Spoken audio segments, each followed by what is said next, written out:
So Han Yu is a PhD student at Peking University. Yes. Yeah. Hi everyone. Today I'm excited to share with you our research, agricultural mechanization services, adverse selection, and best stage productivity of small farms. Evidence from wheat production in northern China. I'm Han Yu Zhang from Peking University. I'm a PhD candidate. My co-author is Yu Sheng, my supervisor is Yu Sheng, and Jiping next stage. I think it's better if you sit because otherwise you have to switch between the two. Oh, okay. Yeah. Because there's no, I think, remote tool. So then we click. Okay.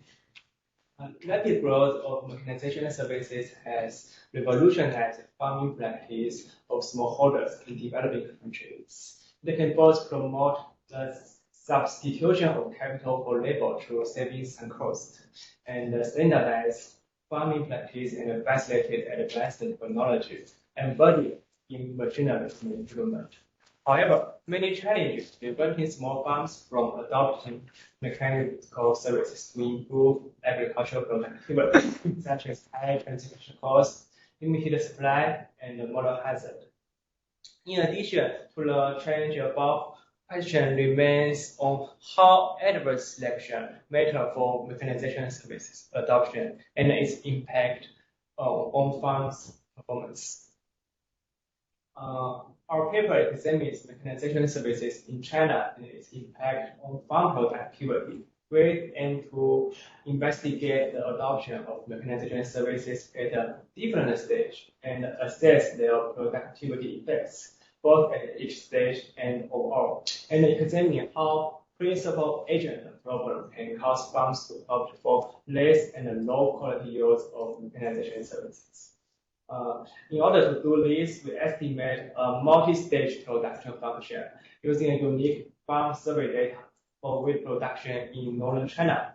Our data is very unique, covers a balanced panel of 145 wheat farms for the 2013 to 2020 period.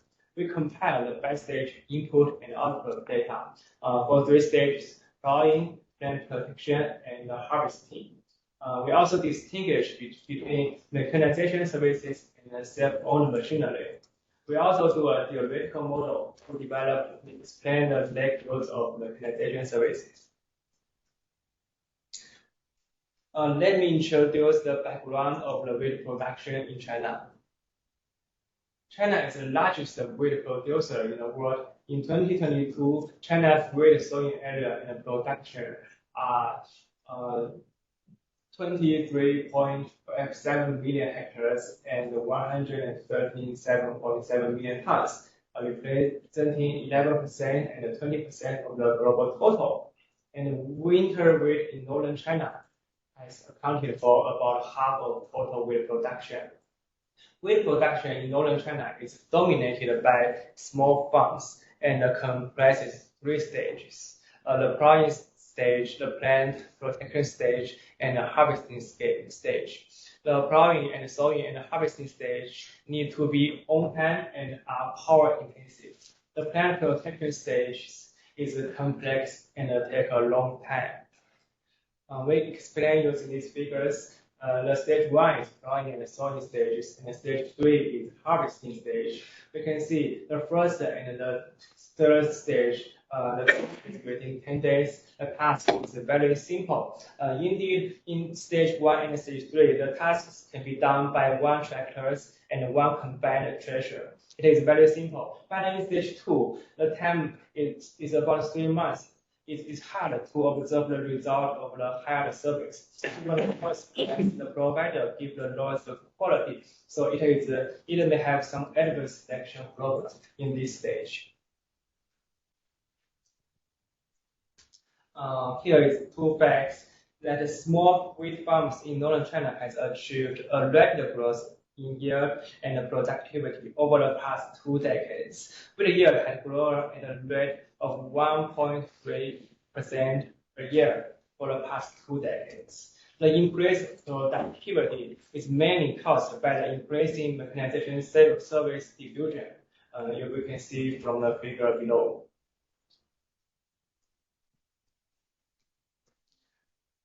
And this chart reveals a distinct pattern in mechanization levels across different stages. We can see two facts. The fact one is that mechanization service proportion in the plant protection stage is very low and it is significantly lower than other stages. The fact two is that while mechanization level is low, the adoption of mechanization service is also low. So it is this phenomenon. To explain the above phenomena, we established a backstage theoretical and quantitative empirical model. Our theoretical model is this. We think the model provides a framework for optimizing resource allocation decisions in multi-stage agricultural production system to maximize profitability under resource constraints. The QS represents the production function for each stage, and the KS is the capital, LS is the total labor, R is the rental price, W is the labor wage.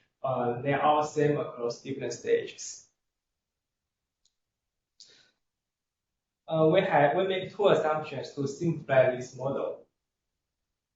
First, we assume that F is concave in K and L. And the second, we assume labor is fixed at each stage. So the backstage production function can be simplified as equation 4, simplify function F to S multiply function H.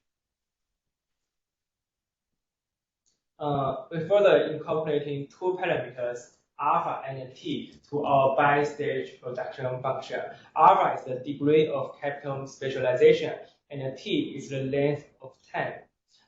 We can assume that by the nature, the AS decreases with the length of times t, and increases with the capital deepening alpha.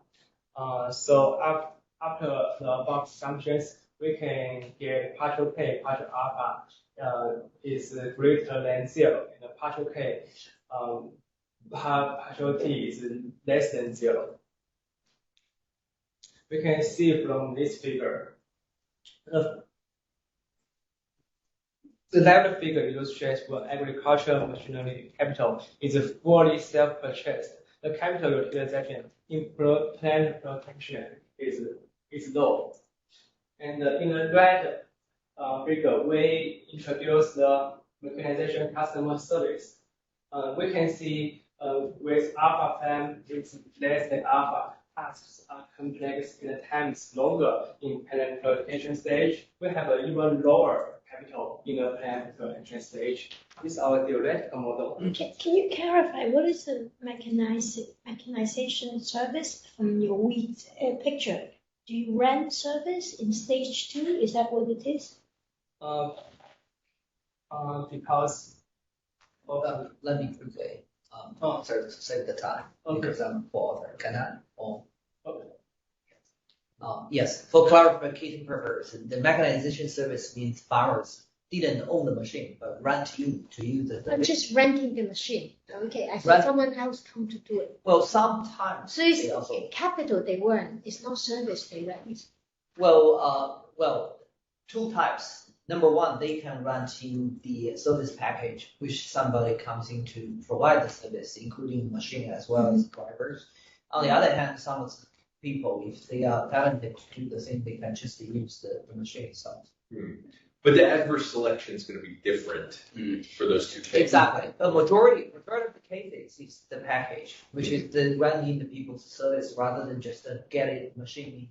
So in your model equation, where does it show the rent of your model? Yeah. Where is the rent? The mechanism of the model, which is getting back to the. Come back to this. Yeah. Where's the decision to rent? This. No, the model. The model here. Model.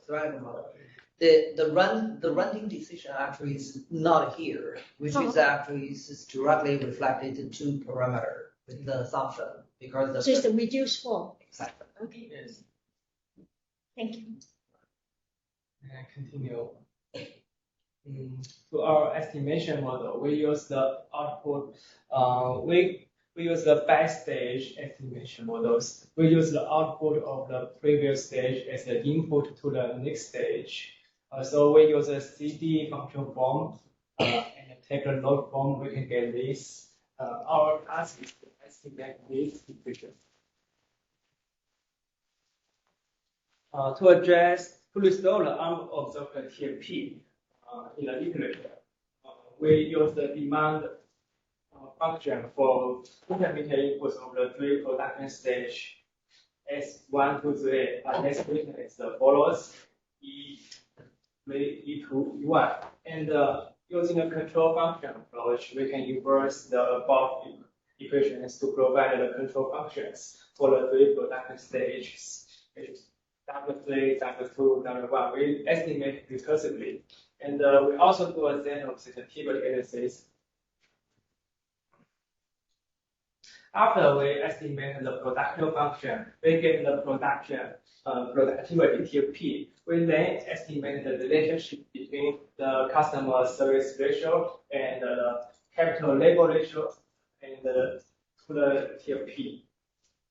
And the W is the backstage production estimates. KL refers to the capital labor ratio in each stage of production. And stage ratio refers to the proportion of mechanization services in capital and input. And we control for farm stage with effect and the time with effect. Here comes to our data part. Our data is very unique. We conduct 3 waves of farm survey in Henan in the Shandong province. In one province, we have about 120 households for the 6 townships and 12 villages. Outliers were excluded due to the incomplete data, outliers and other stated reasons. Here is our map. It's in northern China.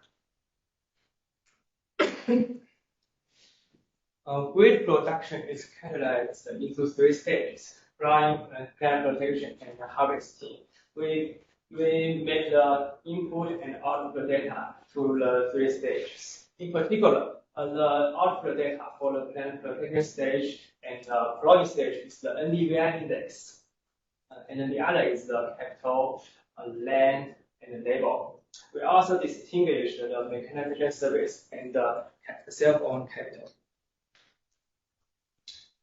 Here is our by-stage NDVI calculation. The image on the left shows the changes in plot boundaries over 3 waves for household ID. This is 512203, as well as the maximum NDVI for the plant protection stage on the plot. The yellow band in this. The image on the right displays scatter plots and the linear regression line for the second stage, NDVI versus the real output. You can see the fit is very good, so we can use NDVI as the output of the second and first stage. Here is our empirical results. There are 3 parts. The first part, we estimate a multi-stage production function. And in the second stage, we linking the capital labor ratio and the mechanization service proportion to backstage productivity. In the third part, we do the robustness checks.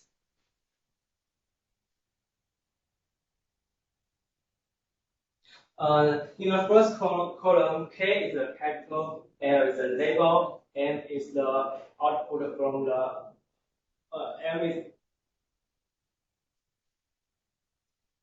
M is the output from that stage, and A is the land. In the first, we use 3 sets of estimations checkings: OLS, OLSW, and the GMM.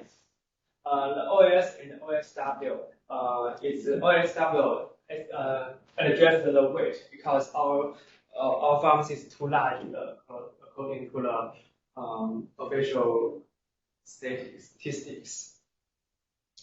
We can see the return to scale is close to 1, and the coefficient in this figure is insignificant. So our best result is reasonable. We can see this for more clearly. for more clearly, we can see the capital is very low in the plant protection stage. While the capital in the first stage and in the third stage is high. So it remains a question why returns to capital and labor are so different across different production stage.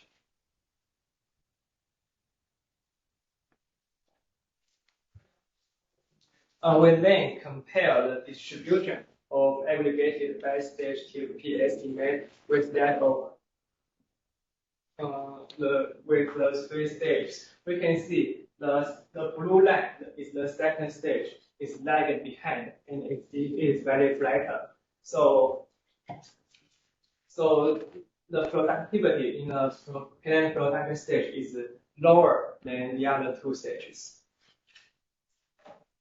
And we also comparing the distribution of aggregate by-stage TFP and farm level TFP. We can see this T distribution is very close. So it reveals that our estimate is reasonable.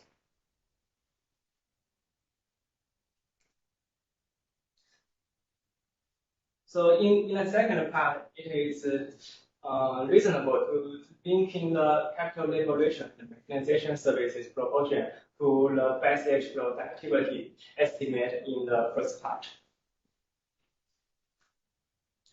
First, we show the lowest fitness line of the three stages and the overall productivity. We can see this is in the plant protection stage, the relationship is a non-linear relationship. So on the other three stages, it is very flat. We use the FE regress to estimate the result.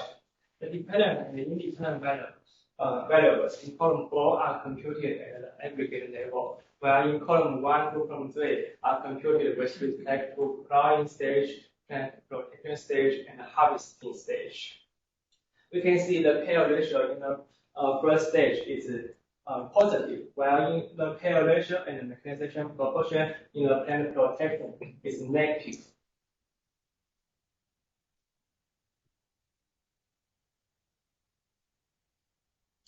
So we can the lower productivity caused by using mechanization services in a plant protection stage may be due to the potential adverse selection by wheat farms who chose to services providers with relatively lower quality to minimize cost.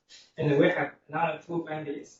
It's not in the plant protection stage, it is not negatively to the TFP, but also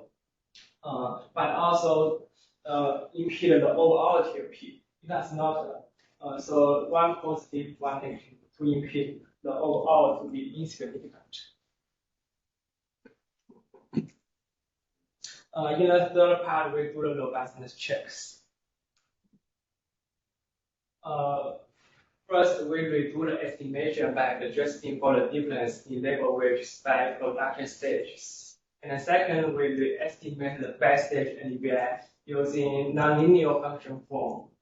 The third, we use the GMM estimation is sensitive to the initial values. So we use the range for the initial values of input elasticity. First, we check the wages. We see wage difference really across, there are wage difference across different stages, with the highest in the harvesting and the plowing, and in the plant production is relatively low, but our number is limited. So RC1, we do the estimation by adjusting for the differences in labor wages by production status. RC2, we estimate the by-stage NDVI using the nonlinear form. In RC3, expand the range for the initial values. S1 is plowing, S2 is the plant protection stage, S3 is the harvesting stages. So overall, the estimated prohibitions for the robustness checks do not differ significantly from our main regulations.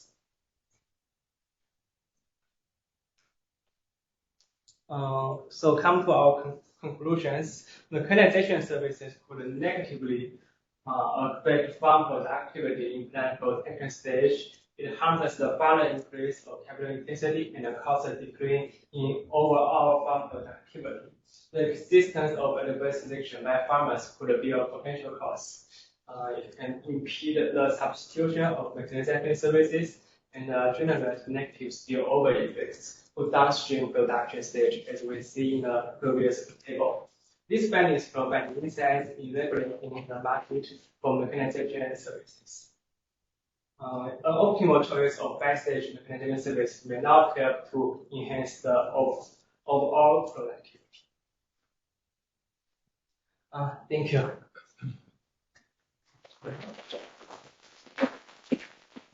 Any questions from the floor?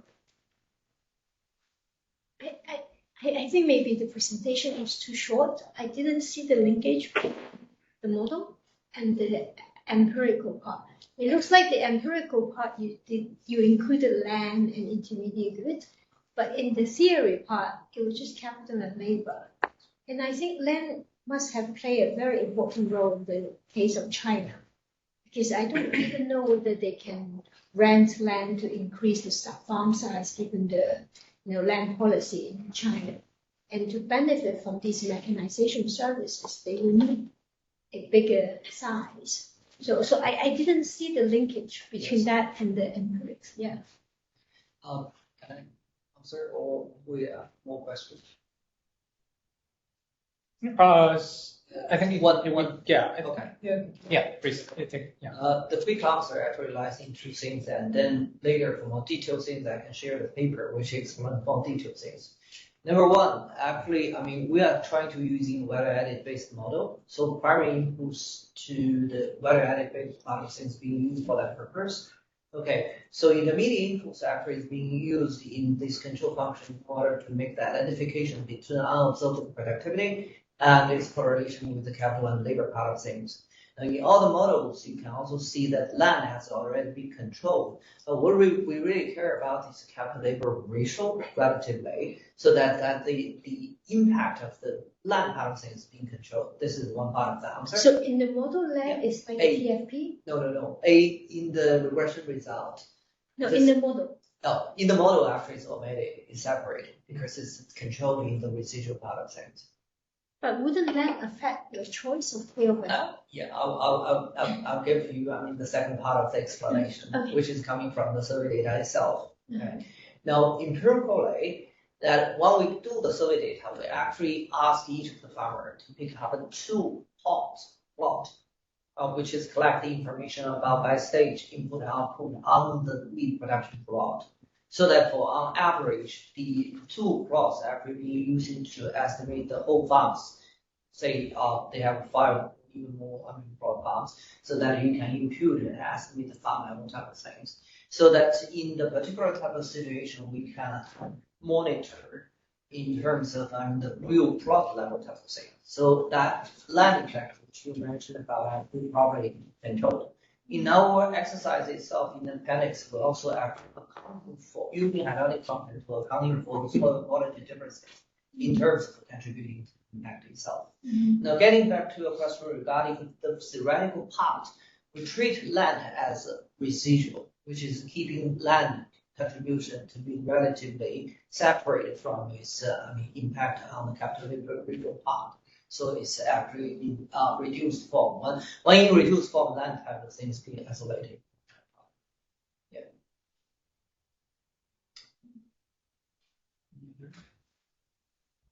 Are you not modeling the inefficiency explicitly in the model? Good point. Now, here we didn't distinguish inefficiency from technology progress. It's purely just like the OP model, which is trying to treat everything about the efficiency and raw technology together within the region. Maybe you can try it also. Question from here. Yeah, that's a good point. Yeah. If you could go to your conclusions for a second. Could you go to your conclusion slide? Yes. I guess I was struggling with this conclusion that mechanization lowers productivity.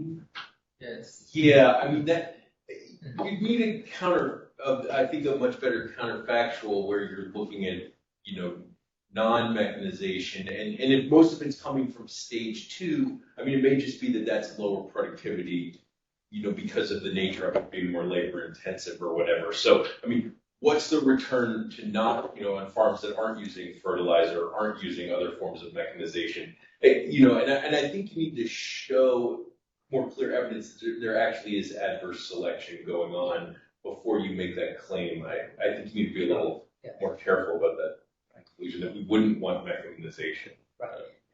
Thanks, Jacob. If you can go back to the picture about the 3 stages. Okay. I can quickly give you evidence about that part of things. Now, we pick up the wheat production. No, go back to the background part. Yes. Zoom out. Okay. So here, this one actually is very illustrative to tell you how farmers organize production in 3 stages of the things. Okay. First stage actually is planting. Well, middle stage is plant protection, and the last stage is harvesting. Okay, in all the stages, you can either use labor-intensive thing or capital-intensive thing to do the thing. Now, as a farmer, if you actually buy a machine, you can use throughout all stages to do the thing because there's no handling issue. Okay, now you can also hire people to do the exercise. Okay, you can see clearly in the first and 2-end type of thing, people are very happy to hire people to do the work because it's just 10 days easy to see the results. Well, in the middle, 3 months, it's a long time, complex task. You don't know, who do the best thing, who do the worst thing. So farmers can only pay a low price, right? Because who can offer the low price to do the job of everything? And this is, you can see that in terms of that, because they cannot observe the final result, they pick up the lowest level type of things. And these actually negative affect the middle stage type of productivity, which generate spillover externality to the downstream type of productivity. So that actually gives you the whole picture. We're trying to replicate this part of things. But the big issue in the exercise is about how to make the identification between the naturally less use of capital in the middle stage compared to using the hand mechanization service in the middle stage. Yeah, I guess what I said earlier, could you compare people who hired in the mechanization versus people who either rented just the machinery and applied it themselves? And that would give you, I don't know how big your data are. Sure. So in the final regression function, you can see 2 effects are both shown there. Number 1, capital labor ratio negatively affect the middle stage productivity, which confirmed the first hypothesis. That is, in the middle stage, people try to using labor to substitute the capital. So it means increasing capital doesn't help. But second stage, when we control the capital labor ratio in the middle stage, you can even see that adding services to substitute self-employed or self-owned machinery is even more negative. Mm-hmm. So that helps, to answer the question, which is not the case. Now, a lot of people worrying that, the labor wage in the middle stage is relatively lower, so that will cause problem. So we also adjust the wage in different stage to make the estimation. And as what you can see, that even adjusted for the differences in terms of wage in middle stage compared to end, because the in demand in labor is high price. Okay, so we still get the similar type, which helps to justify or making implication about this type of case. But we are going to use more complex to identify.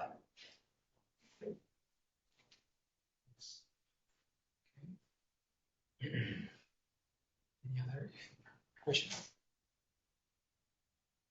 Okay, thank you so much. Thank you. Okay, so I suppose that Martin is not still here, right? Okay, so it's, the next thing to be Mamadou. Yeah. Share the paper. Can I send you the paper?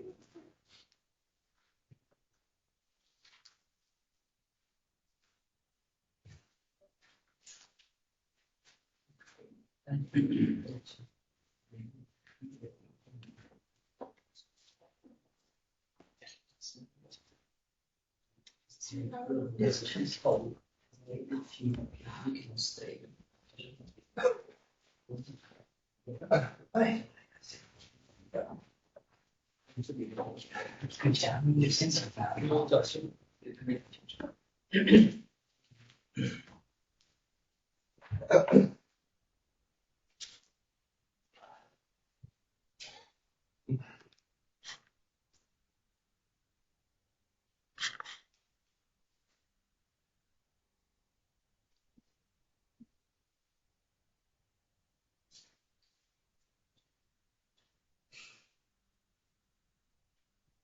Trans. Do you have a WeChat? I Do you have a WeChat? don't use it very Do you have a email address? Oops. I can share the paper. So next presenter is going to be Mamadou Muniba, who I pronounced your name correctly. So he's a PhD student at this University Felix Houphouët-Boigny University in Côte d'Ivoire. Please. Okay, thank you, Mr. Chairman, for giving me the floor. I am Mamadou Muniba. I am a native French speaker. First of all, I want to thank the World Bank for inviting me to the part of in this conference. And I'm not used to presenting in English, but I will do my best. So this paper is the part of my thesis. It's also under review on the World Development Program. The title is Land Property Rights and Resource Misallocation, Evidence from Land Certification in Nigeria, Ethiopia, Tanzania. So what is the motivation of this paper? It's widely recognized that the agricultural sector matters for accounting aggregate difference income between rich and poor countries. Why? Because poor countries are substantially less productive in agriculture than in the rest of the economy compared to the rich countries and allocate most of their labor to agriculture. So what factors are key in holding back agricultural productivity in poor countries? So the literature has offered many useful perspectives, but we focus on factor misallocation across farms arising from restrictive land institutions. Many studies have linked resource misallocation to land market institutions, including land reform, property rights reform, the role of land titling or certification, and the extent of marketing land across farms, households. These kind of land market institutions play an important role in explaining capital reallocation, which further explain productivity gap across sectors. So why Nigeria, Ethiopia, and Tanzania? Because agricultural sector is dominant sector in these three countries. For example, agricultural sector represents more than 70% of total employment in Ethiopia and Tanzania, compared to Nigeria, 43%. Secondly, the operational size of farms is extremely small. For example, the small farmers less than 1 hectare have the population 5 when the Nigeria have small farms constitute 64% of total farmers in Nigeria, and Ethiopia 65% and Tanzania 43%. Third, there is only a small percentage of land certificate. For example, in Nigeria, 5.4% household who cultivate land have land certificate. Compared to Ethiopia, they account for 46%. So there is also a lack of well-defined property right, which can lead to factor misallocation within the agricultural sector. And finally, we have a unique kind of data, household data from the living standard measurement studies conducted by the World Bank. This data with detailed information on farms' labor input and output. This data also allow us to construct precise real measures of value added and productivity at farmer level and to observe the income of same household across sectors. So what is the objective of the paper? The objective of the paper is to examine whether the extent to which misallocation is associated with property rights and whether improved land property rights have led to a more efficiency of land and capital. What we find first, operated land size and capital are not correlated with farms TFP, implying that a substantial friction in land and capital markets. The misallocation of productive resources due to these frictions is linked with land insufficiency that permanently constrain more productive farms. We also find that land certificate and sharing land security lead to reallocation of resources to more efficient farms, enhancing agricultural productivity and facilitate rental. They also reduce misallocation, also encourage diversification into non-agricultural activity. So for the literature, our paper addresses several strands of the literature. First, the relationship between property rights and economic development has been debated in the literature. So property rights are considered an important role in explaining economic development. For example, Besley 1995 has classified two broad categories of value channels through which property rights affect the efficiency of resource allocation. These two groups are limiting expropriation and facilitating market transaction. So, generally well-defined and secure property rights over land incentivize households to engage in productive activity, make investment to maintain assets value and promote trades. So in developing countries, a pervasive manifestation of weak property rights is that farmers working in land without formal title, which leads to inefficient agricultural production. So taking land property right as an example, a second body of literature looks more specifically into how land certification and ensuring more secure property rights result in land reallocation through land market participation. So many studies have demonstrated that land rental market in various developing countries are efficient in transferring land from less productive to more productive farmers, even under restrictive land rental policies. So among the study examined land certification program effects on labor reallocation, some studies have shown that securing property rights significantly improve migration patterns. So given this context, we studied the impact of land certification on migration in Nigeria, Ethiopia, and Tanzania. Third, another category of existing study shed light on whether and how land certification program influence agricultural productivity. For example, Banerjee and all 2002 shows that tenure security increased agricultural productivity, and Adamopoulos and all 2020 and the Indian NG 2005 shows that land transfer from less productive to more productive user address the misallocation problem. So our paper aligned with the literature on resource misallocation, particularly in developing countries, with a focus on agricultural productivity. So our paper contributes to the literature in two ways. First, it links misallocation to specific policy and institutions, namely land market institutions in Nigeria, Ethiopia, and Tanzania, in resource misallocation aligned with earlier studies.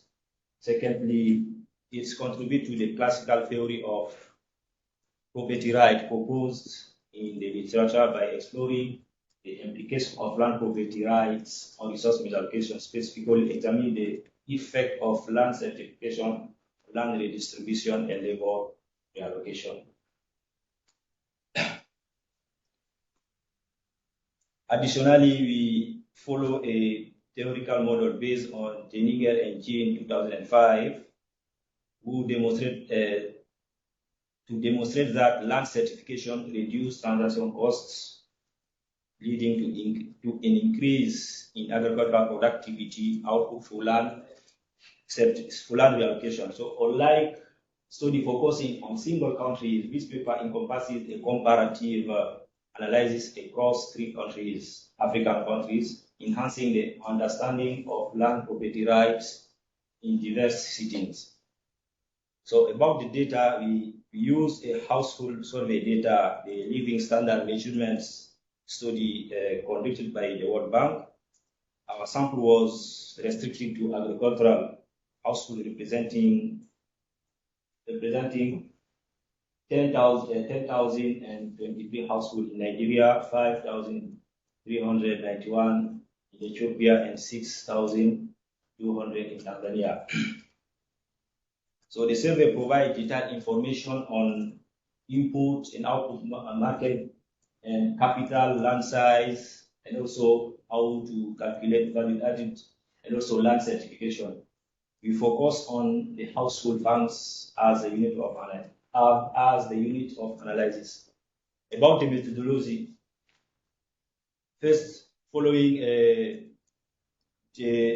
Cheniger and G in 2005, we developed a theoretical model to show that land property right increase agricultural productivity output for land certification. Empirically, we estimate the effect of land certification on agricultural outputs using a fixed effect model to investigate the mechanism by which certification play an important role. We estimate the effect of land certification on land rental market and migration. In the second step, a standard model of heterogeneous production units and input allocation is used to measure resource misallocation. So we assume that weak property rights manifest as wage in marginal products with the characteristic that these wages are larger for higher productivity farmers who are not able to accumulate additional land and complementary factors such as capital. So finally, we use a specific measure of farm misallocation. We have farm level efficiency gain, farms level marginal products of land, and farms level revenue productivity. And also we estimate the effect of land set on farms level misallocation. About the results, first, these 3 tables show the effect of certification of agricultural output. In all 3 countries, if you look, in all these 3 countries, land certification has a positive and significant effect on household agricultural output, meaning value added. And the findings are robust, while the coefficients are larger and more significant when accounting for specific time frame more flexibly. For example, in column 1, we control only the time fixed effect and the state fixed effects. For example, in Nigeria, there is a state, Tanzania, a region, and Ethiopia zone. So the first column, we control time fixed effect and state fixed effects without controlling household characteristics like the age of head of households. And in the second column, we control household characteristics and time fixed effects, state fixed effects. And the last column, we control household characteristics, time fixed effects, and household fixed effect, and the interaction between household characteristics and time fixed effect. On all, the findings are robust, while the coefficients are larger and more significant when accounting for specific time frame and more flexibility. If you see the last column is 2.159 compared to first column without controlling household characteristics, there is greater. So these results are consistent with other studies such as the Niger and 2014. Secondly, this table presents the result of the effect of land certification on rental. So in all three countries, land certification is positively associated with land rental share, but the impacts are much more observed in Tanzania than in Ethiopia and Nigeria. If you look, the first, if you compare the coefficient, Nigeria and Tanzania is more observed than in Ethiopia and Nigeria. So about the effect of land certification on migration, we find that land certification leads to an increase in migration decision. So the last column, we use a correlative random effect probit model, where the result is the relationship between land certification and migration is positive, but not statistically significant in Tanzania and Ethiopia compared to Nigeria. So what is the evidence of my misallocation in these three countries? So if land and capital were freely allocated through open market, the distribution will be more efficient. So additional in such an efficient system, the marginal and average product of factor will not vary with farms, and these products will be farms. So in the case of Nigeria and Ethiopia and Tanzania, we observe the exact opposite pattern. These graphs show the allocation of land and capital across farms by farm productivity in Nigeria using the fixed effect measure of farm productivity. The solid line is the estimated relationship between input and farm productivity, while the dashed line is the efficiency allocation associated with each level of farm productivity. So land productivity refer here to value added per unit of land, while the capital productivity refer to value added per unit of capital, both on which are proportional to the marginal products of each factoring output. So our result indicates that in the all three countries, there is no correlation between land and farm productivity. If you look at the top left figure, there is no correlation between the land and farm productivity. There also between capital and farm productivity. The top left and bottom left figure, solid line.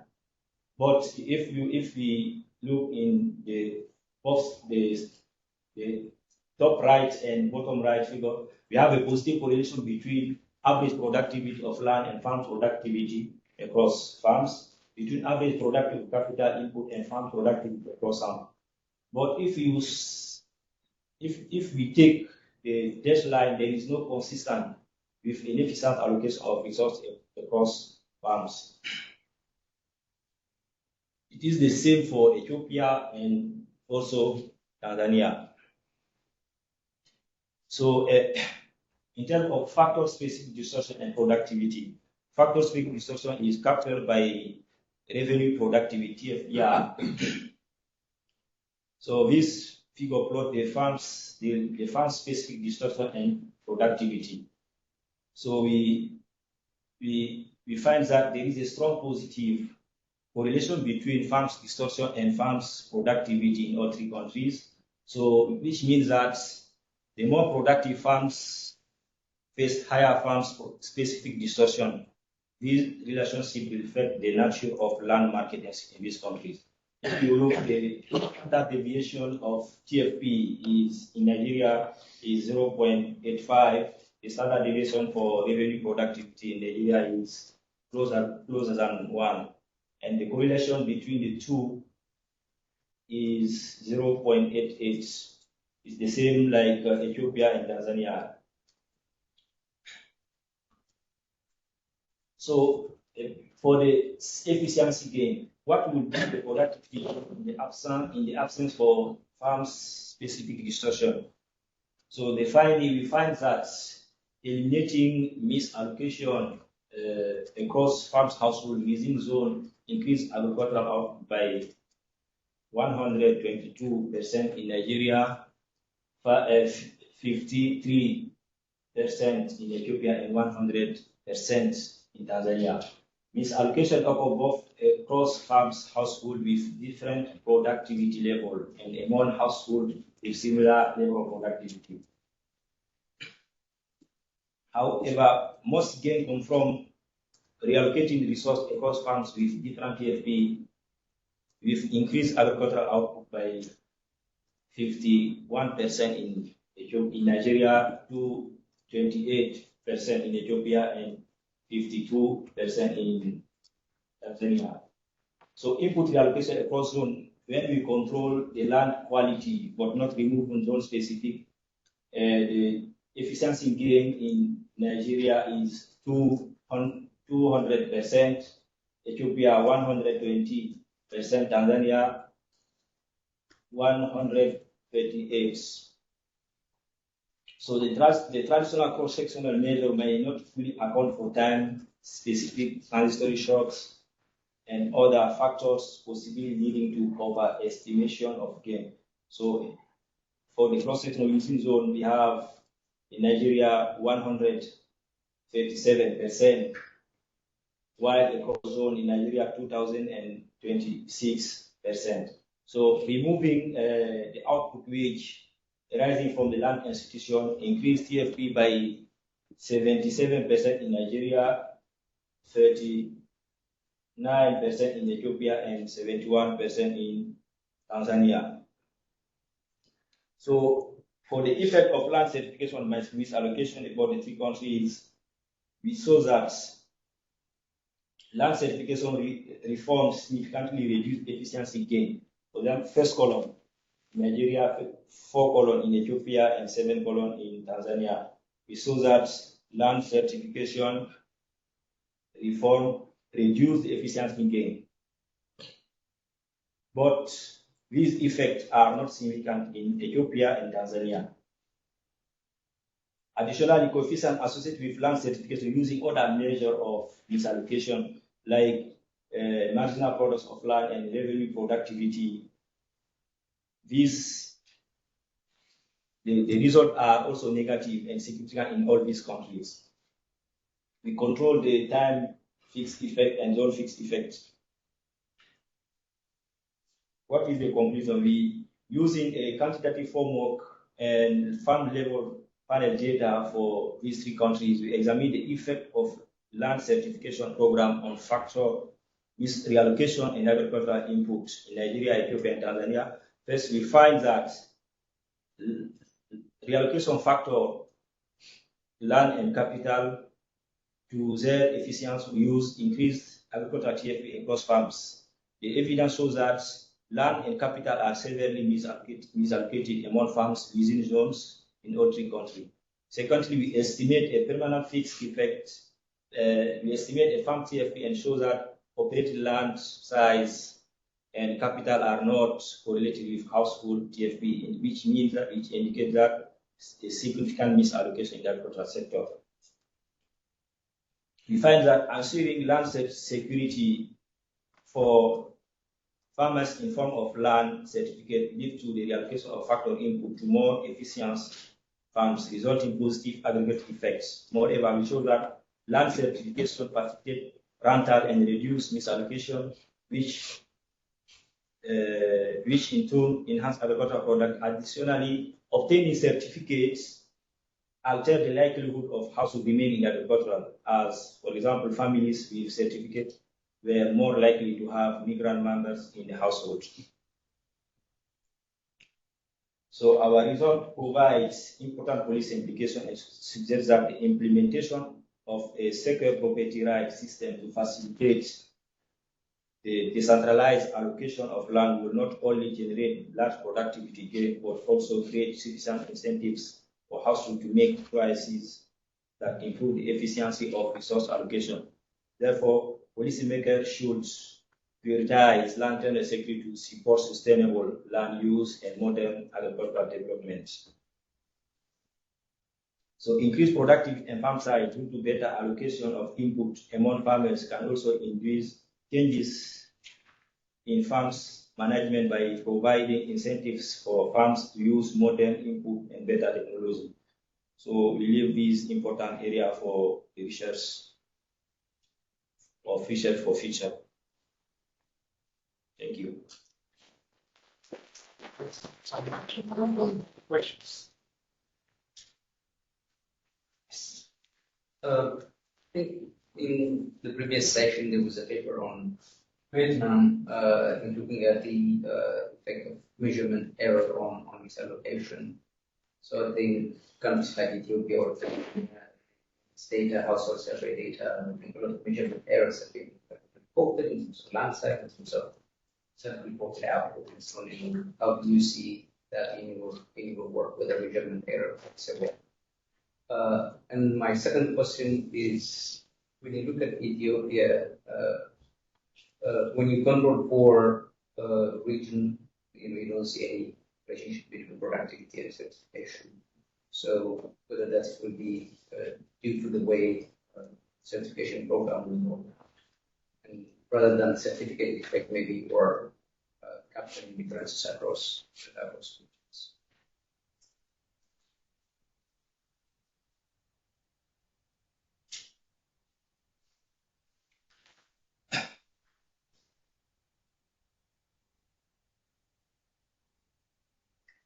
So for the measurement error, there is a lot of debates about how we measure misallocation. Sometimes some researchers used households as a unit of analysis, like my paper, and others use plot units as analysis. So in my paper, we didn't use the measurement error, but when we estimate the TFP, we control for the land of quality, and the transitory shocks, and also we estimate the TFP. For the second question about, I didn't say that there is not relationship with land certification and agricultural output. I don't know if you understand what I said for my.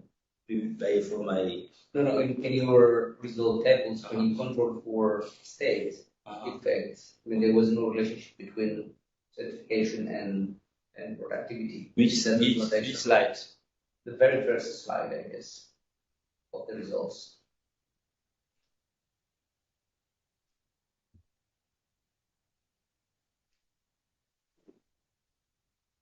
Yeah. It's my vision.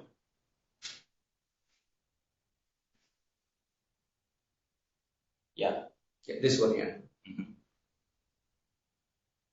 So if you look at column 1, there is no relationship because there you control for state fixed effects, and then it's only in column 3 and 4 that you see a positive correlation between land certification and output. Yeah, it's dependent data. It's dependent data and the estimation technique. If we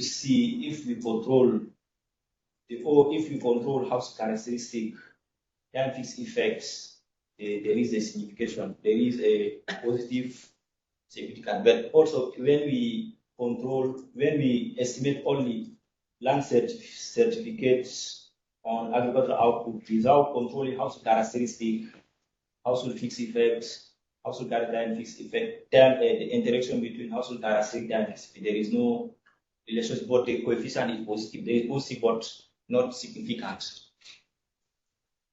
That's why we control the fourth column and use a current land of fixed effects to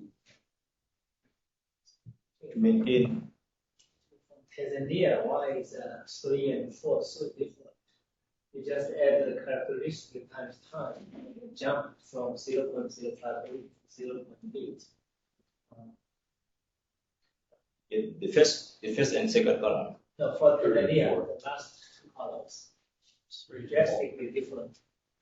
Yeah. And it is still For the Tanzania, the last column, we have, yeah. Yeah, the difference is too large, yeah. Maybe you can check that. Yeah. Yeah. Okay, yes. So perhaps related to the previous point, I think the results make a lot of sense that they're intuitive. But there is this problem of like selection, right? Like where these certification programs take place. It might be that they take place in richer, more productive plots or in poorer, less productive, and then that biases a little bit your results. And it's a hard problem to solve. But I think one way to like to step forward to it is just talk out how these programs work and just descriptively say whether they are voluntary or whether the government goes to its places and they just census everybody in the communities. There might be differences across country. And if you sort of show what selection there might be in who gets certified, then you can say something out whether it might be biased positively or negatively. And you know, like the estimates still are informative. You just need to bound them a bit. Okay, for the background about the land institution in Nigeria, I think I said this in the paper. I didn't put it in the slides because the time. So if you are interested, I can send you a paper. Yeah, I have explained a lot of things there about land institution in Ethiopia, Tanzania, and Nigeria. Yeah. So on this point, so the land is certified or not, is that not the community level, but it's land at house level. Yeah, absolutely. I think so I know it's difficult because in the community house type specific always. But I think when you draw the conclusion, like I also know like how I already done about this study, how do you compare with this study published, right? And also when because I see the scale of certification is except for Ethiopia is really very tiny, 5%, 11%. Right? And then you want to based on that try to say that is very logic. So people try to beg land first, and then you get a big effect. Okay, then the second round probably get a little 20%, a little better, worse land, and then the land become worse and worse. So you don't capture the non-linear land quality over time of title. Probably, and you just linearly expand. Extrapolate to the whole game, maybe overestimate. But I don't know whether you have a non-linear capture, like quantile expression or something, or by time or something, maybe improve. Seems like a time is up, so maybe after. So let's move on to the third one. Thanks so much, but some of the interesting.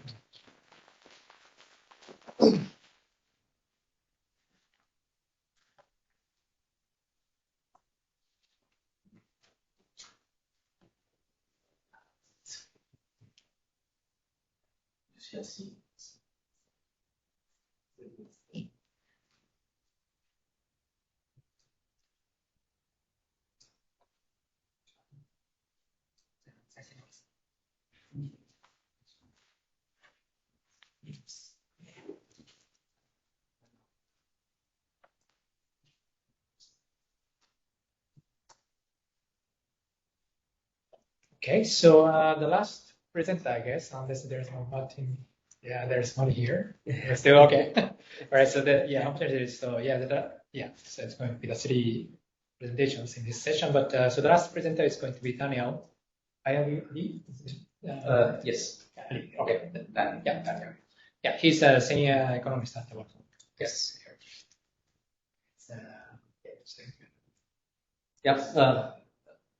Good afternoon, everyone. Thank you so much. My talk today will be on the effects of a mandatory shift to centralized online auctions on revenue from public land leases in Ukraine. It's, I think, slightly or different from the previous two presentations. It's a joint work with Klaus Deininger. You all know the father of this conference, and Roman Nature from Kiev School of Economics.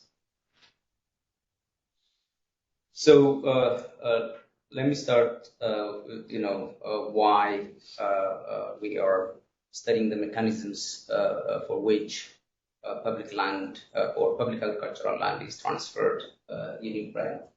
So it's common knowledge that population growth, urbanization, and the demand for, or the need for environmental services have increased the demand for and value of public land in many countries, and of course, Ukraine is not an exception.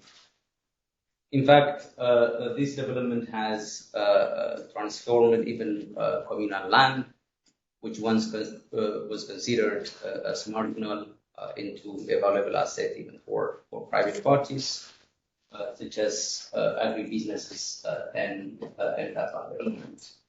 As the value of public land rises, so do the stakes for local revenue generation and sustainability. However, ensuring that local communities benefit from public land transfers remain a formidable challenge, led by limited local capacity, the image capture, and that of corruption. And for this paper, aims at bridging this gap by looking at the 2021 legal reform in Ukraine, and this reform mandates centralized and transparent electronic auctions with the aim of increasing or generating sustainable public revenues from transfer of public agricultural land. So just to give you some context, Ukraine has a large tract of public agricultural land. We can say it's larger than total agricultural land of many European countries. And of course, managing this resource is a governance challenge. I think Ukraine used different mechanisms previously in the form of in-person offline auctions, as well as a pilot set-up auctions, which was implemented in 2018 and 2019. But all of these auctions were organized by a central agency, the state geocadastre, and I think there were inefficiencies were reported in this mechanism. They lack collusion-proof measures and resulted in suboptimal outcomes like below market value transactions. So to deal with these inefficiencies, Ukraine introduced legal reforms in 2021. These reforms focus on two aspects. The first one is a shift from centralized to decentralized online auction on the Prozorosel platform. And the second one is the transfer of public land ownership to local councils with the objective of maximizing public benefits. So I think what are really the key difference between the previous pilot, the SETAM online auction with that of Prozorosel.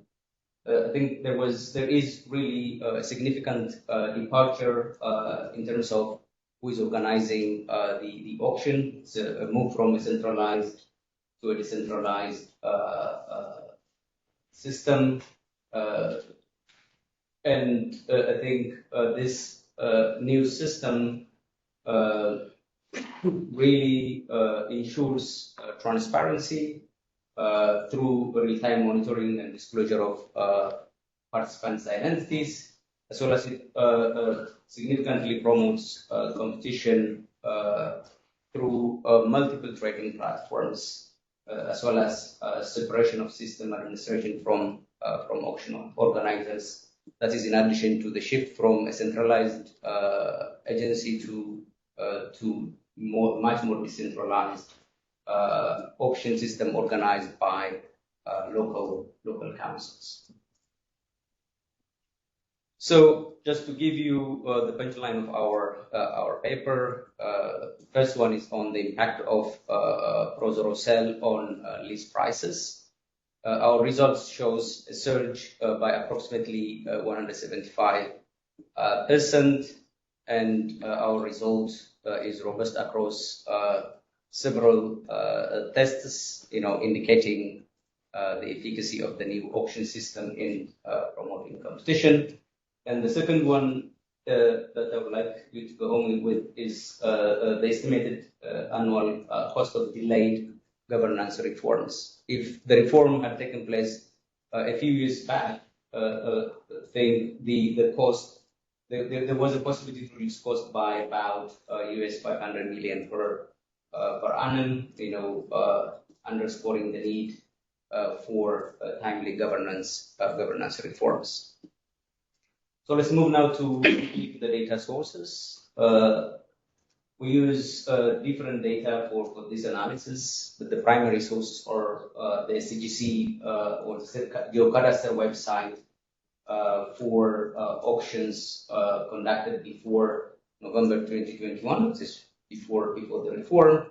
And the second data source is the Prozoro cell website, from which we gathered information on about 3,000 auctions conducted between November 2021 and that of March 2022. And we also gathered control variables. First one is from land use classification based on remotely sensed data. And we also use the cadastre as well as open source maps to calculate distance of the parcels to public infrastructures. So these graphics just show you the spatial as well as temporal distribution of auctions or successful auctions from 2015 up to March 2022. I think one thing that comes out here is in March 2022, after the Russian invasion of Ukraine, we will see very little auctions happening in the northern as well as eastern part of Ukraine, where there was active conflict during that time. So let me move to a summary of the data and the timing of policy reforms. I think the takeaway from this table is that the SETAM auction was introduced in 2018, and in 2019, about 50% of the auctions were conducted under the SETAM centralized system, and the latest reform happened in November 2021, and at this time, only the online e-auction has been used. I think the key things here, another key things are one, most of the transactions before the 2021 reform were conducted by the central agency, the state geocadastre, but almost all of them were organized by local councils after the November 2021 reform. And one other point is that the success rate of auctions was like 2/3 overall, but for Prozoro online e-auction, it it was roughly about 50%. So here, I'm not going into all the details of these numbers. I think the key message, or the first one, is based on key option parameters as well as parcel attributes. We clearly see a significant difference between offline and online auction. I think one key thing that I would like to focus is on the auction contract price. It's increased from 87 to that of 341 US dollar per hectare, which is about more than 150% increase in auction contract price, while normative value just merely doubled between the offline and the online auction. We clearly see some differences. There is a shift like from crops to pasture, from pasture and forest to crop. When we look at the online Prozoro auction, but really there is no clear pattern in terms of distance to infrastructures. All parcels under Prozoro auctions seem a little bit further away from main road and that of Kiev, but they are nearer to grain elevators. So here we plot the winning price, the weekly winning piece, and here is where the reform happened. We clearly see a clear jump in prices. I think we consider different polynomials or on order 4. They are all pretty much the same. But we couldn't observe this for example, for the sorry, I can't settle. It doesn't work. Anyway, that's fine. But we couldn't see for plot size and that of normative land value. I mean, this is really a clear thing to see that there is a clear upward shift after or in the post-reform period. So I think our estimation strategy or the basic model using all observations from 2021 and 22, we just estimated a simple round fixed effects regression where the dependent variable is the log of the highest heat per hectare. We control for some parcel characteristics, yield demi or fixed effects, and around fixed effects. I think this would allow us to compare Prozoro auction with offline auctions administered by the state geocadastre, and also the base or the omitted category is offline auctions organized by local councils. That was before the November 2021 reform. So could you interact those two, P and SC? We cannot interact these two because all the transactions were, all the transfers or the auctions after the reform were organized by local councils. Okay, thanks.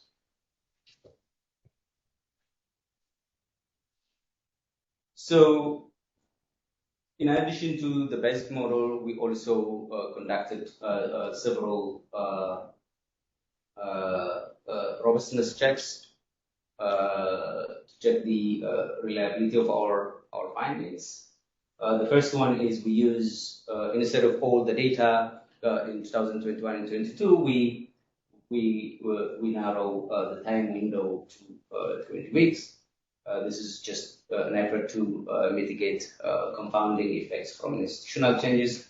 We also conducted a placebo test by using a hypothetical implementation date of May 18, 2021, rather than November 1.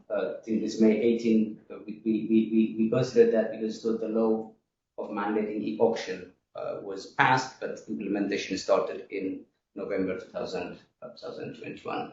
And we also did piecewise or segmental linear regression by incorporating a weekly time trend and its interaction with the post-reform indicator. And finally, we also run a random effect stochastic regression, utilizing auction starting price as a variable like censoring point across auctions. We did this because prices for winning bids are observed only for successful auctions, so there might be some selection bias, and in order to control for that, we at least try to use the total regression, because we couldn't use the Heckman type because we lack valid instruments for that. So the first results. So the first two columns show the actual reform, while the last two columns show us the placebo reform rate. We clearly see that the online Prozoro sales significantly increased lease prices. I think in percentage terms, if we look at the 20-week window, it's about 175%. Whereas the offline or the auction organized by SCGC is negatively correlated with the winning price, which is about 50% compared to offline auctions organized by local councils. So here, normative value, I think we used it to control for land quality. It's positively correlated. And of course, the post-invasion Delhi, the 1 month we have in the data, March 2022, it has a negative effect on winning prices. But of course, the placebo has no effect in terms of the online Prozoro sales. So this gives us some confidence in our results. The second one is the segmental regression. The results are basically the same as what we had before. I don't think I need to repeat it in the interest of time. And this is the result from the random effect topic, which we used to address the difference in success rates, like 55 to 67% between the offline and the online auctions. And there is also some difference in starting values between the online and offline auctions as percentage of the normative value. So the results are, they are the same, but some of the coefficients are slightly different. In the whole sample, it's slightly lower, or I think some degree. And in the 20-week window, we see slightly higher auction, but the results are more or less substantially similar. So once we looked at the just comparing the offline and the online auctions using just the 2021 and 2022 now, okay, can we also compare the setup with that of the Prozoro sale? Now, this descriptive table shows us that the offline auction has the lowest price compared to that of Satam. They may not be that much statistically different from each other, but the Prozoro, of course, as I mentioned earlier, showed a huge increase in winning prices. So we use the entire data to see if we will be able to compare offline auctions, the Satam auction, which was organized by SCGC, and that of the decentralized auction under Prozoro sales.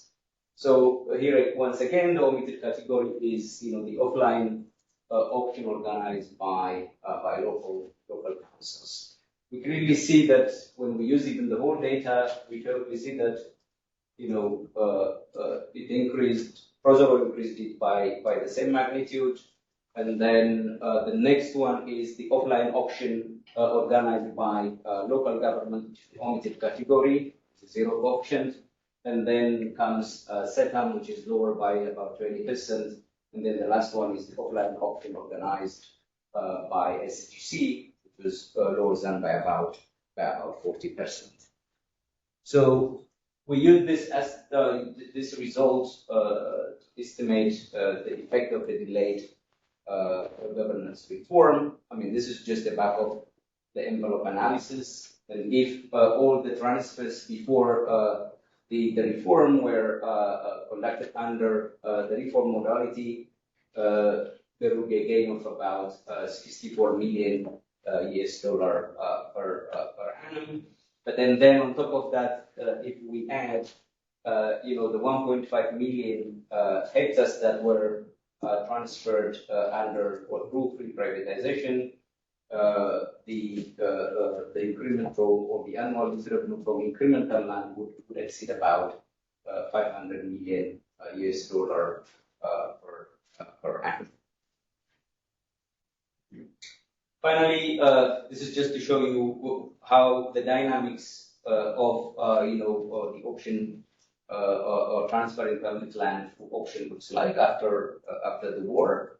So this is March 22, and then after the Russian invasion of Ukraine, you clearly see a significant drop in the number of auctions conducted during the first year of the Russian invasion of Ukraine, and it's slowly increased. And I think now in March 2024, it is more or less about the range of before the start of the war. In this one, we plotted also the median lease price per annum. I think we avoid the period between March 22 and January 23 because prices are really very volatile and the number of observations are very small. So we just show you here, before the war and a year after the Russian invasion of Ukraine. You clearly see, there was a decline in trend, but then it was around $300 US, but then currently it is in the range of 150 US dollar per hectare. I think this is we have to really investigate it further, and maybe during the next land conference we'll present the results related to the Russian invasion of Ukraine and transfer of public land in Ukraine. So to conclude, the first one is the impact of the transition to a decentralized e-auction. Clearly, as I mentioned earlier, lease prices, it resulted in a surge in lease prices by 175%, highlighting the immediate economic benefits of legal reforms. And there are a few lessons from this work. I think the first one is the Ukrainian experience in transferring public land underscores the importance of effective governance in utilizing technology for transparent land transfers. But of course, IT solutions alone are insufficient, as we saw in the case of SETAM. I think there is a need for robust legal frameworks and local institution capacity. And finally, it is also key to avoid delay reforms in governance to maximize public benefits. Thank you. And questions? Yeah, very interesting talk. But I don't know anything about Ukraine. So this is for my and potential others' education. So this now. Could it be, so now these farmers or whatever they do with their land, they will pay more for their lease, right? So do you take into account that that will affect sort of the taxable income from this agricultural activity? I mean, you get more revenue at one side, right? Sort of from the real estate point of view, but do you sort of get less because now we are affected sort of the profit margin of the, have you taken that into account or? For this work, we haven't looked at that, but I think it's interesting to look at it if it has any impact on productivity. Yes, or it could be kind of a winner's curse. People sort of misjudge how much they can actually. So So maybe related to that, I was thinking, can you compare the, I don't know who makes the decision of what land gets offered for auction on a basis, but can you compare the type of land being offered for auction changes before and after the rollout of the program and see if it's better land compared for more expensive? And that again, you said that one of the features of the platform is that it's public and everybody can see why the land. Mhm. So I don't know if you can do some analysis to see the type of buyer changes and if it's someone really not from the region, or I don't know if it's more companies buying. Mhm, mhm.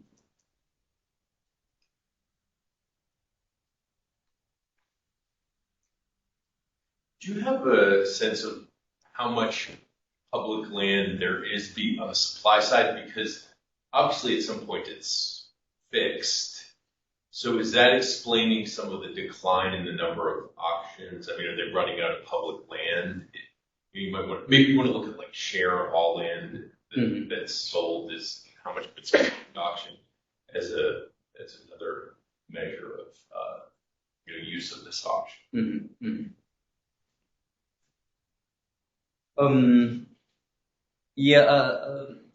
In terms of the type of land, I mean, in this analysis, we try at least just to control for based on GPS coordinates that we have, in terms of distance to public infrastructures and so on.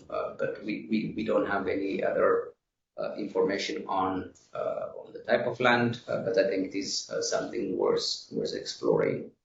And the same thing in terms of the types of buyers, because maybe we will know the types of buyers after the reform, but we may not have information on previous auctions, because even it's difficult for the previous auctions, especially for the offline auctions, to find the number of participants in bids. I mean, there are very limited information available to look at that, but I think we will definitely explore that as well. I think the same thing with the share of land. I think it's a good suggestion. We will. I mean, still there is, it's about public land is about 10 million hectares in Ukraine. There are still, I think the move might have affected in terms of, I think maybe Bukin would help me because he's a local. But I think that the move from a centralized transfer of land to local councils might have also to some extent affected in terms of making land to be available, or in terms of preparation, because it does also cost to prepare land for auctions. And I think there is some information in terms of the cost of preparing land for auction, and I think we need to explore that further and see if we will be able to address some of the concerns that were raised.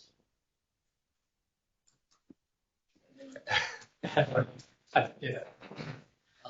Thank you, Daniel. Very quick clarification. So in addition to this,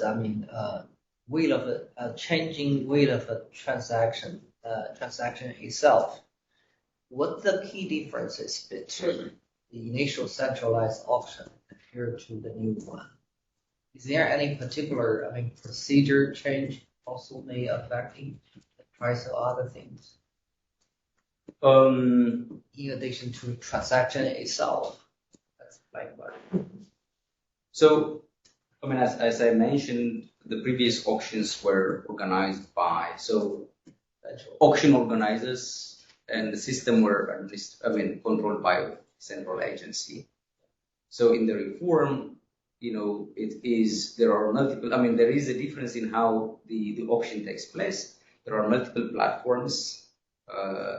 And it is I think the mechanism is also different in terms of how you bid and counter bid and this type of things. I need to present the details, of course, in the paper. There is some significant departure from the earlier, both offline and online auctions, in addition to the fact that the auction is now controlled by local councils.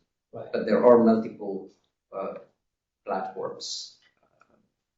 I was just thinking whether, I mean, there's a possibility, say, decentralized may cause a little or smaller size of the market, so that it becomes more competition in a way. It's the way of changing, say, initially it's the full supply, right, and with bidders.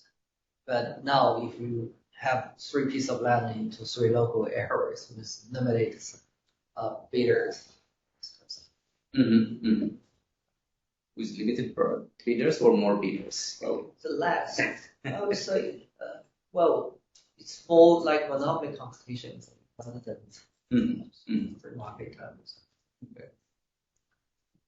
Yeah, I think we need to think about that as well, yeah. So the incidents become smaller. The frequency is smaller, right? Exactly right. The frequency in terms of the number of auctions, completed auctions. So yeah, I mean it is smaller, it decreased. Like in 2021, it was about about 5,000, right? So I mean there is a substantial decrease, not only in success rate, but also in the number of auctions, land auctions. More organized if you look. That's right. That's what I'm And also your main regression is discontinuing. I don't see the time budgeting or the fixed. Your graph will discontinuity. Yeah. In the regression, it's not because you rely on discontinuity.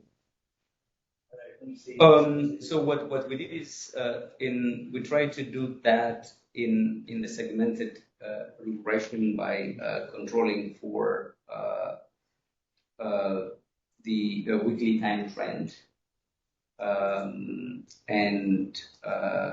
the interaction term between the online procedural sale and the weekly time trend. As you could see, we couldn't see any slope there. The interaction between the procedural and the weekly trend is not significantly different from zero, where there is some negative options for the weekly trend. So we in a way, because I mean the data, is not like stock price data or something like that. It is maybe not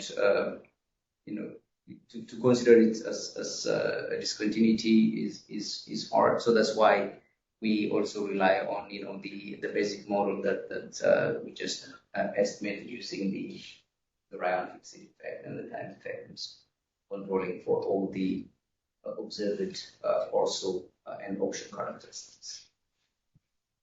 Okay, thanks. Maybe to take that one more. So, yeah. Okay, thanks. Thank you very much for the presentation. Indeed, I'm Edward. I'm from Ukraine, so this topic is intimately kind of interlinked with my own even family experience. For example, my grandfather, he has a land lot somewhere in Ukraine, which he's now capable of auctioning out if he wants. But my question is mainly about the limitations of this reform. So the reform itself was meant to kind of enable local governments to operate their own land and maximize the benefit out of this land through the competitive market for rental.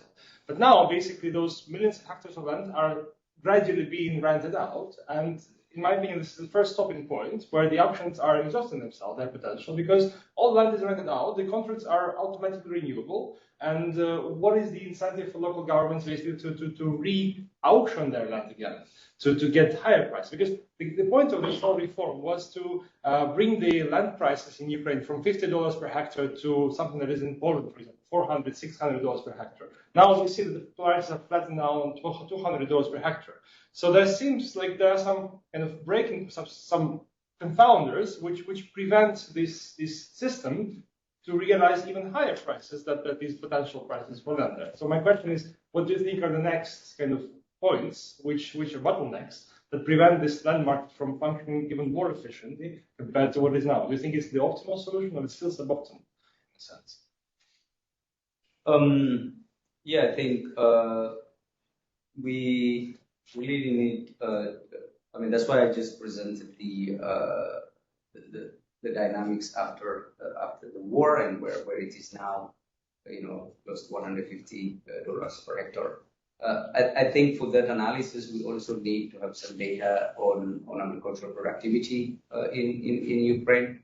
We need to combine that and see, even because for me initially when I look at this close to $400 and with like an average yield of 4 or 5 tons of wheat with ongoing prices, it looked for me a bit high.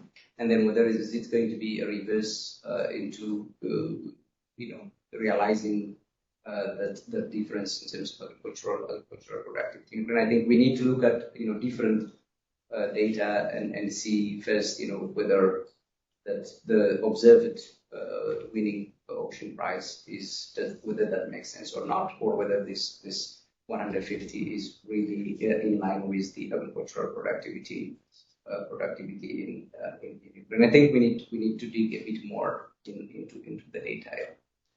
Can you just follow up? Can you look at what the prices are along the Polish border? I mean, obviously, as you get closer to Russia, the risk of owning land goes up a lot more. So, that explains, maybe why a nationwide average is lower. But along the border with Poland, where it's relatively more secure, the crop choice is the same, productivity is going to be similar. You might have kind of a discontinuity to look at that more clearly and make a more accurate comparison of why the prices are lower if they are over there. Do you have a map? Yeah, I think so. No, I showed you the map earlier, right? What is the prices though, or auction? No, that is where the parcels are located. So no, but the price issue. He's talking about prices. No, of course the prices per for each auction price, right? Yeah, so I'm saying closer to Poland are the prices higher. Is that what is that might answer? No, I need to look at, because I have the data. Yeah. I'll be able to look at, because I have the location of the parcels and where they are. So whether they are closer to Poland or closer to Russia, we will be able to look at that. Because that could get at that question, because obviously it's going to be safer, more secure, and if prices are higher closer to Poland, then it's showing that maybe there is this improvement in prices. When you tease out the Russia. Yeah, this is particularly for the after. I mean, the new data that we just extracted and that I showed. I think we will be able to, because that's where we see if there is any effect that is during this period of time. Okay, the same crop, auction again. Especially if you have the same crop, you first the auction. And then you auction again. Maybe I think we can continue perhaps in one more. Yeah, interesting discussions. But sorry, time is up. So let's finish the session officially and then move on to the informal discussions. But thanks for the 3 presenters for interesting presentations, and also thanks for everybody for coming. So let's finish this session. Thanks so much. Yeah.